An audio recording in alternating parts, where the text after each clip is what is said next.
Hello students, welcome back to my YouTube channel. So आज हम study करने वाले हैं क्लास 10 का साइंस का chapter 1 that is chemical reactions and equation. So start करते हैं वीडियो को। सो यहाँ पर सबसे पहले हम स्टडी करेंगे types of changes. So chemistry में चेंजेस को 2 कैटेगरी में क्लासीफाई किया गया है, that is physical change and chemical change. So इन दोनों के बीच का डिफरेंस क्या है? सो फिजिकल चेंज में कोई भी नया सब्सटेंस फॉर्म नहीं होता है और फिजिकल चेंज रिवर्सिबल होते हैं। जैसे एग्जांपल हो गया freezing of water, melting of ice. तो यहाँ पर देखिए, जब आप वाटर को फ्रीज करते हो तो वाटर आइस में कन्वर्ट हो जाता है, मतलब यहाँ पर कोई भी नया सब्सटेंस फॉर्म नहीं हो रहा है, सिर्फ और सिर्फ यहाँ पर फिजिकल प्रॉपर्टी चेंज हो रही है। पहले वाटर लिक्विड स्टेट में था, जब हमने वाटर को फ्रीज किया तो वाटर सॉलिड स्टेट में कन्वर्ट हो गया। तो फिजिकल चेंज में सिर्फ और सिर्फ फिजिकल प्रॉपर्टीज चेंज होती हैं, जैसे अपीयरेंस, शेप, साइज, स्टेट, ये सब चेंज होता है। बट जो ओरिजिनल सब्सटेंस होता है उसकी आइडेंटिटी चेंज नहीं होती है। ऑलराइट, वैसे दूसरा एग्जांपल हो गया मेल्टिंग ऑफ आइस।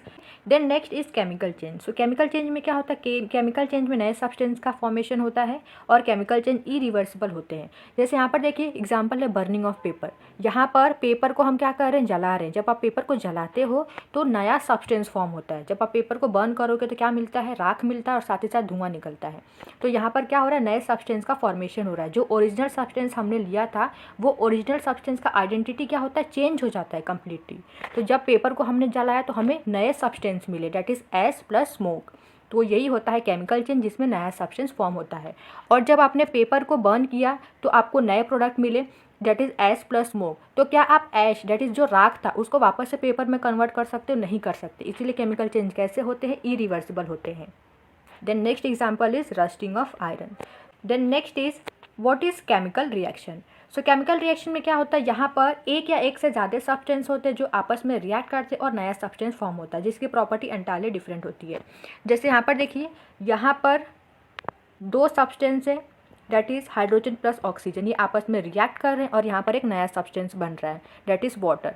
तो ये जो नया सब्सटेंस फॉर्म हुआ है इसकी प्रॉपर्टी एंटायरली इस जो सब्सटेंस आपस में रिएक्ट कर रहे हैं इससे एंटायरली डिफरेंट होती है। तो ये होता है chemical reaction. Then next is reactant and product. Reactant product क्या होता है? So see the definition. Reactant क्या होता है? So the substance which take part in chemical reaction is called reactant. And what is product? The substance which are formed in the chemical reaction is called product. तो reactant क्या होता है? वो substance जो chemical reaction में part लेते हैं। जैसे यहाँ पर देखिए सोडियम एंड वाटर, ये क्या कर रहे हैं? ये केमिकल रिएक्शन में पार्ट ले रहे हैं, तो ये हो गया reactant. Okay, then next product क्या होता है? तो वो सब्सटेंस जो केमिकल रिएक्शन में फॉर्म होता है। तो यहाँ पर क्या फॉर्म हुआ? यहाँ पर फॉर्म हुआ है सोडियम हाइड्रोक्साइड एंड H2। तो ये केमिकल रिएक्शन में फॉर्म हुए हैं, तो ये हो जाएगा product. Then next is changes occur during a chemical reaction. So chemical reaction के दौरान हमें किस तरीके की चेंजेस दिखने को मिलेगी, हम किस तरीके से आइडेंटिफाई करेंगे कि कहीं पर केमिकल रिएक्शन हुई है या नहीं। तो ये सारे फॉलोइंग ऑब्जर्वेशन होते हैं, ठीक है। अगर ये इनमें से कोई भी एक चेंज दिख रहा है मतलब वहाँ पर केमिकल रिएक्शन हुई है। तो यहाँ पर कौन कौन से फॉलोइंग चेंजेस देखने को मिलते हैं? तो पहला है चेंज इन स्टेट, स्टेट में चेंज हो सकता है। Change in colour, then evolution of gas, gas का एवोल्यूशन हो सकता है। Change in temperature and formation of precipitate. Precipitate क्या होता है? Insoluble substance. ऑलराइट, तो इनमें से कोई भी अगर एक चेंज दिख रहा है मतलब वहाँ पर केमिकल रिएक्शन हुई है। Then next is what is chemical equation. So see here, chemical equation is the symbolic representation of chemical reaction with the help of symbols and formula। तो जब भी हम किसी भी केमिकल रिएक्शन को सिंबल या फॉर्मूला से रिप्रेजेंट करते हैं तो उसे हम केमिकल इक्वेशन बोलते हैं। जैसे यहाँ पर देखिए, यहाँ पर एक रिएक्शन दिया गया है, केमिकल रिएक्शन है, that is when methane react with oxygen it gives carbon dioxide plus water. तो ये क्या है? एक केमिकल रिएक्शन है, बट इसको हमने कैसे लिखा है? इसको हमने वर्ड फॉर्म में लिखा है, ठीक है। तो इसे हम बोलेंगे वर्ड इक्वेशन। अगर इसी रिएक्शन को हम फॉर्मूला से रिप्रेजेंट करें, जैसे यहाँ पर देखिए मीथेन का फॉर्मूला होता है CH4, ऑक्सीजन का फॉर्मूला होता है O2, carbon dioxide CO2 and water H2O। तो ये जो हमने केमिकल रिएक्शन है इसको हमने किससे रिप्रेजेंट किया है? इसको हमने फॉर्मूला से रिप्रेजेंट किया है, सिंबल से रिप्रेजेंट किया है। तो ये जो केमिकल रिएक्शन है इसे हम बोलते हैं केमिकल इक्वेशन। और ये जो वर्ड में हमने केमिकल रिएक्शन को वर्ड में रिप्रेजेंट किया इसे हम बोलेंगे word equation, and this is chemical equation. Then next is what is balanced chemical equation। So balanced chemical equation क्या होता है? See here, the equation in which the number of atoms in the reactant and products are same is called balanced chemical equation। So balanced chemical equation किसे बोलते हैं हम? जब किसी भी chemical equation में reactant और product साइड पे number of atoms सेम हो तब हम उस equation को बोलते हैं balanced chemical equation। Then next, why do we need to balance a chemical equation? Chemical equation को बैलेंस करने की ज़रूरत क्यों पड़ती है? So see here, according to law of conservation of mass can neither be created not destroyed in a chemical equation. किसी भी chemical equation में ना तो हम मास को क्रिएट कर सकते हैं ना ही डिस्ट्रॉय कर सकते हैं। So the number of atoms involve in chemical reaction should remain same at reactant and product side. इसीलिए जो केमिकल रिएक्शन होता है उसमें रिएक्टेंट एंड प्रोडक्ट साइड पे नंबर ऑफ एटम सेम होने चाहिए। ऑलराइट, सो यहाँ पर अब हम एग्जांपल लेंगे कि कैसे किसी भी केमिकल इक्वेशन को बैलेंस किया जाता है। Balancing chemical equation. ओके, सो ये जो इक्वेशन हमने लिया है केमिकल इक्वेशन, ये अनबैलेंस है, इसको हमें बैलेंस करना है। सो यहाँ पर देखिए, this is left hand side and this is right hand side. कौन से एलिमेंट प्रेजेंट है इस केमिकल इक्वेशन में? मैग्नीशियम है और ऑक्सीजन है। सो लेफ्ट हैंड साइड और राइट हैंड साइड पे हम मैग्नीशियम और ऑक्सीजन को रिप्रेजेंट कर लेंगे। Then next, left hand side में मैग्नीशियम के कितने एटम है? 1। ऑक्सीजन कितने हैं? 2। Then next, right hand side में मैग्नीशियम कितने हैं? 1 और ऑक्सीजन भी 1 है। ओके, देन नेक्स्ट, अभी यहाँ पर देखिए, यहाँ पर मैग्नीशियम के 1 आइटम है और राइट हैंड साइड में भी मैग्नीशियम के 1 आइटम है। ठीक है, मतलब दोनों साइड पे 1 1 है, तो फिलहाल तो ये अभी बैलेंस है। ऑलराइट, देन ऑक्सीजन को देख लेते हैं, यहाँ पर 2 है, यहाँ पर 1 है, तो यहाँ पर भी 2 होना चाहिए। तो हम क्या करेंगे, सिंपली ऑक्सीजन के फ्रंट में हम 2 लगा देंगे। ठीक है, यहाँ पर ऑक्सीजन है तो ऑक्सीजन के सामने यहाँ पर हम फ्रंट में 2 लगाएंगे।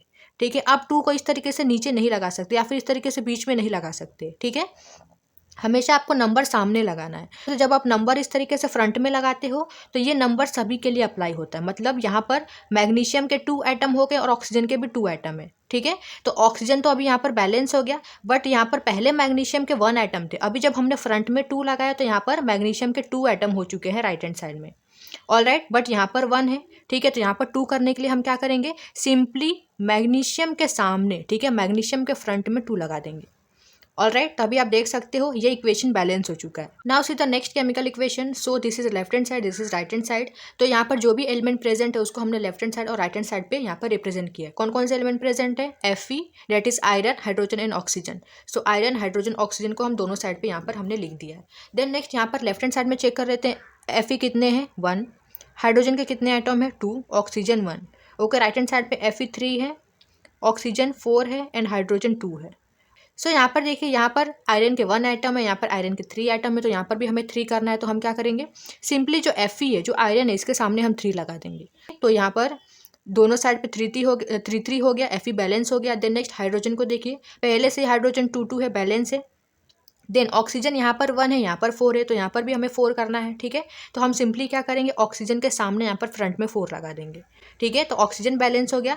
बट यहाँ पर देखिए, यहाँ पर हाइड्रोजन का नंबर ऑफ आइटम बढ़ चुका है। यहाँ पर हाइड्रोजन कितने हो गए? 4 2 8, 8 हाइड्रोजन हो चुके हैं। तो यहाँ पर 8 हाइड्रोजन हो चुके हैं, तो यहाँ पर भी हमें 8 करना है। ऑलराइट, तो हम क्या कर सकते हैं, यहाँ पर 2 हाइड्रोजन, अगर यहाँ पर हम फ्रंट में 4 लगाते हैं तो 4 2 8 हो जाएगा। सो यहाँ पर दोनों साइड पे हाइड्रोजन 8 हो गया, मतलब हाइड्रोजन के आइटम भी बैलेंस हो चुके हैं। Alright, so this is the balance chemical equation. Then next is types of chemical reaction. So यहाँ पर देखिए, पहला है combination reaction, then decomposition reaction, then displacement reaction, double displacement reaction, then endothermic and exothermic reaction, and 6 is oxidation and reduction reaction. तो इन सभी reaction को हम 1 by 1 करके स्टडी करेंगे। So see, the first type of reaction is that is combination reaction. So combination reaction, the reaction in which 2 or more reactant combine to form single product is called combination reaction. So combination reaction क्या होता है, यहाँ पर 2 या 2 से ज़्यादा reactant जब आपस में combine करके single product देते हैं तो उसे हम combination reaction बोलते हैं। जैसे example हो गया formation of water। तो यहाँ पर देखिए, यहाँ पर 2 reactant है, बट ये जब 2 reactant combine हो रहे हैं तो यहाँ पर single product बन रहे हैं। ऑलराइट, तो this is combination reaction. Second is burning of coal. तो यहाँ पर देखिए 2 रिएक्टेंट है और ये 2 रिएक्टेंट कंबाइन हो रहे हैं, बट यहाँ पर क्या मिल रहा है, हमें सिंगल प्रोडक्ट मिल रहा है। तो जब भी 2 या 2 से ज़्यादा रिएक्टेंट कंबाइन होते हैं और प्रोडक्ट सिंगल दिखे तो वो होता है combination reaction. Then next is decomposition reaction. तो see the definition, the reaction in which a single reactant break down to form 2 or more product is called decomposition reaction. So decomposition reaction में क्या होता है, यहाँ पर एक ही reactant होता है, सिंगल reactant होता है, और ये सिंगल reactant ब्रेक होता है 2 या 2 से ज़्यादा प्रोडक्ट में। तो इस तरीके के रिएक्शन को हम बोलते हैं डीकम्पोजिशन रिएक्शन। यहाँ पर डीकम्पोजिशन रिएक्शन 3 टाइप के होते हैं। पहला है थर्मल डीकम्पोजिशन रिएक्शन, दूसरा है electrolytic decomposition reaction, and third is photolysis decomposition reaction. तो इन तीनों रिएक्शन को हम 1 by 1 करके स्टडी करेंगे। So first is thermal decomposition reaction. So when decomposition is carried out by heating is called thermal decomposition reaction. ऐसा decomposition जो heat के द्वारा किया जाता है उसे हम बोलते हैं thermal decomposition reaction. जैसे यहाँ पर देखिए, यहाँ पर हमने लिया है कैल्शियम कार्बोनेट. कैल्शियम कार्बोनेट को जब हमने हीट सप्लाई किया है तो ये कैल्शियम कार्बोनेट ब्रेक हो गया है दो प्रोडक्ट में, that is calcium oxide and carbon dioxide. So this is thermal decomposition reaction. Then next type of decomposition reaction is electrolytic decomposition reaction. So when decomposition is carried out by passing electricity is called electrolytic decomposition reaction. Electro का मतलब क्या होता है? Electricity. तो ये जो decomposition होता है वो कैसे होता है? जब हम इलेक्ट्रिसिटी पास कराते हैं. तो यहाँ पर हमने वाटर लिया है, जब हम वाटर में इलेक्ट्रिक करंट पास कराएंगे तो ये जो वाटर है ये ब्रेक हो जाएगा H2 और O2 में. Okay, so this is electrolytic decomposition reaction. Then next is photolysis decomposition reaction. So see here, when decomposition is carried out in presence of sunlight is called photolysis decomposition reaction. So ऐसा decomposition जो sunlight के presence में होता है उसे हम photolysis decomposition reaction बोलते हैं. जैसे एग्जांपल देखिए, यहाँ पर हमने लिया है सिल्वर क्लोराइड. जब आप सिल्वर क्लोराइड को सनलाइट के प्रेजेंस में रखते हो तो ये सिल्वर क्लोराइड ब्रेक हो जाता है Ag और Cl2 में. So this is photolysis decomposition reaction. Then next type of reaction is displacement reaction. So what is displacement reaction? A reaction in which more reactive element displaces less reactive element from its compound is called as displacement reaction. So यहाँ पर क्या होता है, ये एक ऐसा reaction है जिसमें जो मोर रिएक्टिव एलिमेंट होता है वो क्या करता है, वो कंपाउंड में से लेस रिएक्टिव एलिमेंट को क्या करता है, डिस्प्लेस कर देता है. जैसे एग्जांपल देखिए, यहाँ पर Fe है और कॉपर सल्फेट है. सो Fe मोर रिएक्टिव एलिमेंट है और इस कंपाउंड में से ये जो कॉपर है ये लेस रिएक्टिव एलिमेंट है. तो Fe क्या करेगा, Fe कॉपर को डिस्प्लेस कर देता है. ये Fe कॉपर को डिस्प्लेस करेगा और कॉपर की जगह ले लेता है. तो यहाँ पर फॉर्म होता है फेरस सल्फेट और ये कॉपर आ गया बाहर side. Alright, so this is displacement reaction जिसमें जो मोर रिएक्टिव एलिमेंट होता है वो कंपाउंड में से इस लेस रिएक्टिव एलिमेंट को क्या करता है, डिस्प्लेस कर देता है. Then next type of chemical reaction is double displacement reaction. So see the definition first. A reaction in which positive and negative ions of two ionic compound exchange places to form two new compound is called as double displacement reaction. तो यहाँ पर दो ionic compound होते हैं जिसके positive and negative ions आपस में exchange हो जाते हैं और दो नए कंपाउंड फॉर्म करते हैं. जैसे एग्जांपल देखिए, यहाँ पर है sodium sulphate and barium chloride. ये दो आयोनिक कंपाउंड है. इसके जो आयंस है यहाँ पर देखिए, ये है positive ions, this is negative ions, this is positive ions and this is negative ions. तो ये जो पॉजिटिव आयंस है दूसरे कंपाउंड का नेगेटिव आयंस का चला जाता है और ये जो दूसरे कंपाउंड का पॉजिटिव आयंस से पहले कंपाउंड का नेगेटिव आयंस का चला आता है. तो यहाँ पर देखिए, यहाँ पर दो नए कंपाउंड फॉर्म हुए हैं, that is barium sulphate and sodium chloride. So this is called double displacement reaction. Then next is endothermic and exothermic reaction.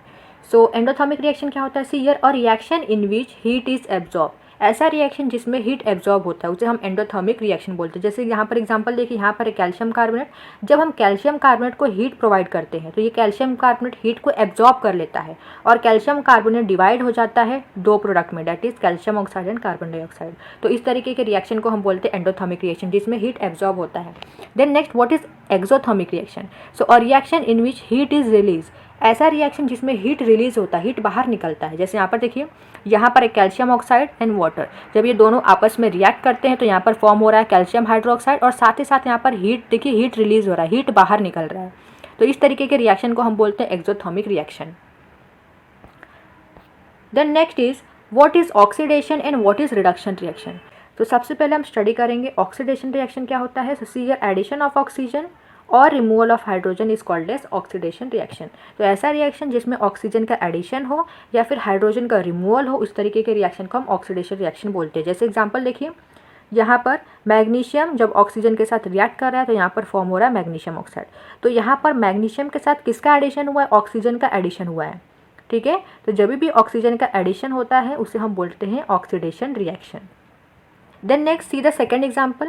So यहाँ पर देखिए, यहाँ पर अमोनिया है, यहाँ पर नाइट्रोजन हाइड्रोजन साथ में है, बट प्रोडक्ट साइड में अगर आप देखते हो तो नाइट्रोजन हाइड्रोजन अलग हुए, मतलब यहाँ पर क्या हुआ, हाइड्रोजन का रिमूवल हुआ है. तो जब भी रिमूवल ऑफ हाइड्रोजन होता है तो उसे हम क्या बोलते हैं, ऑक्सीडेशन रिएक्शन बोलते हैं. तो ये जो दोनों एग्जाम्पल है ये किसका एग्जाम्पल है, ऑक्सीडेशन रिएक्शन का एग्जाम्पल है. यहाँ पर हमने रिएक्शन को बैलेंस नहीं किया, जो केमिकल इक्वेशन इसको हमने बैलेंस नहीं किया. ठीक है, आप बैलेंस कर सकते हो, मैंने ऑलरेडी आपको बैलेंसिंग सिखा दिया है. Alright, then next reduction reaction क्या होता है. सो एडिशन ऑफ हाइड्रोजन और removal of oxygen is called as reduction reaction. तो ऐसा रिएक्शन जिसमें हाइड्रोजन का एडिशन हो और ऑक्सीजन का रिमूवल हो, उस तरीके के रिएक्शन को हम रिडक्शन रिएक्शन बोलते हैं। जैसे यहाँ पर एग्जांपल देखिए, यहाँ पर क्या है, मैग्नीशियम के साथ किसका एडिशन हो रहा है, हाइड्रोजन का एडिशन हो रहा है, और यहाँ पर फॉर्म हो रहा है मैग्नीशियम हाइड्राइड। तो यहाँ पर एडिशन हाइड्रोजन का हो रहा है, तो एडिशन ऑफ हाइड्रोजन को क्या बोलते हैं, हम रिडक्शन रिएक्शन बोलते हैं। ठीक है, तो किसका एग्जाम्पल है, ये रिडक्शन रिएक्शन का एग्जाम्पल है। देन नेक्स्ट, इधर मैग्नीशियम ऑक्साइड है, बट अगर आप यहाँ पर प्रोडक्ट साइड में देखते हो तो मैग्नीशियम ऑक्सीजन अलग हो गया, मतलब यहाँ पर क्या हुआ, यहाँ पर ऑक्सीजन का रिमूवल हुआ है। तो इस तरीके के रिएक्शन को हम बोलते हैं reduction reaction. Then next is redox reaction. Redox reaction क्या होता है, सो सीधा definition, those reaction in which oxidation and reduction occur simultaneously are called as redox reaction. ऐसा रिएक्शन जिसमें ऑक्सीडेशन और रिडक्शन दोनों साथ में हो, उसे हम रेडॉक्स रिएक्शन बोलते हैं। जैसे एग्जांपल देखिए यहाँ पर, zinc oxide plus copper gives you zinc plus copper oxide. तो यहाँ पर देखिए जिंक ऑक्साइड, जिंक और ऑक्साइड दोनों साथ में है, बट प्रोडक्ट साइड में जिंक अकेला है, मतलब यहाँ पर जिंक ऑक्साइड में से किसका रिमूवल हुआ, ऑक्सीजन का रिमूवल हुआ है। जब भी रिमूवल ऑफ ऑक्सीजन होता है तो उसे हम बोलते हैं reduction reaction. Okay, then next यहाँ पर देखिए, यहाँ पर कॉपर अकेला है, बट प्रोडक्ट साइड में कॉपर के साथ ऑक्सीजन भी आ गया, मतलब यहाँ पर क्या हुआ, ऑक्सीजन का एडिशन हुआ है। तो जब भी ऑक्सीजन का एडिशन होता है तो उसे हम बोलते हैं ऑक्सीडेशन रिएक्शन। तो यहाँ पर रिडक्शन और ऑक्सीडेशन दोनों साथ में हो रहे हैं, तो इस तरीके के रिएक्शन को हम बोलते हैं redox reaction. Then next is what is corrosion. Corrosion का मतलब होता है जंग लगना, किसी भी मेटल के ऊपर जंग लग जाता है, उसका ही मतलब होता है कोरोजन। तो डेफिनेशन देख लेते हैं, when a metal is attacked by substance around it such as air, water, moisture, acid etcetera, it is said to corrode and this process is called corrosion. तो जब metal air, water, moisture, acid के contact में आते हैं तो वो जो metal होता है वो क्या होता है, वो मेटल की कोरोजन हो जाती है, उस मेटल के ऊपर जंग लग जाता है। जैसे एग्जांपल है रस्टिंग ऑफ आयरन। तो कोरोजन, किसी भी मेटल को कोरोजन से बचाने के लिए आप क्या कर सकते हो, आप पेंटिंग कर सकते हो, देन नेक्स्ट ऑयलिंग कर सकते हो, ग्रीजिंग कर सकते हो। Then next topic is what is rancidity. Rancidity क्या होता है, see here oxidation of fats and oil in the food items result in change in taste, smell, we say that food items are rancid and this process is called rancidity. So वो food item जिसमें fats और oil present होता है, जब उस food को आप ऐसे ही खुले एटमॉस्फेयर में छोड़ देते हो तो वो जो फूड आइटम होता है वो एयर के कांटेक्ट में आता है और वो फूड आइटम की ऑक्सीडेशन हो जाती है, जिसकी वजह से उस फूड आइटम का टेस्ट और स्मेल दोनों ही चेंज हो जाता है। उसी प्रोसेस को हम क्या बोलते हैं, रैंसिडिटी बोलते हैं। जैसे एग्जांपल हो गया जो चिप्स का पैकेट होता है, चिप्स के पैकेट में कौन सा गैस फिल किया हुआ होता है, नाइट्रोजन गैस। तो जब आप उस पैकेट को ऐसे ही ओपन करके खुले एटमॉस्फेयर में छोड़ देते हो तो वो जो चिप्स होता है वो एयर के कांटेक्ट में आता है, और एयर के कांटेक्ट में आने की वजह से वो जो फूड होता है, जो चिप्स होता है, वो क्या होता है, उसकी ऑक्सीडेशन हो जाती है, वो चिप्स का टेस्ट और स्मेल दोनों ही ख़राब हो जाता है। ओके, सो इसे हम बोलते हैं रैंसिडिटी। सो किसी भी फूड आइटम को रैंसिड से बचाने के लिए, रैंसिडिटी से बचाने के लिए आप क्या कर सकते हो, आप फूड को एयर टाइट कंटेनर में स्टोर कर सकते हो या फिर रेफ्रिजरेटर में स्टोर कर सकते हो। Alright, so this is all about the chemical reaction and equation chapter. I hope कि आपको सारे टॉपिक क्लियर हुए हों। अगर वीडियो समझ में आई हो तो प्लीज़ वीडियो को लाइक कर दीजिए, शेयर कीजिए एंड सब्सक्राइब कीजिए।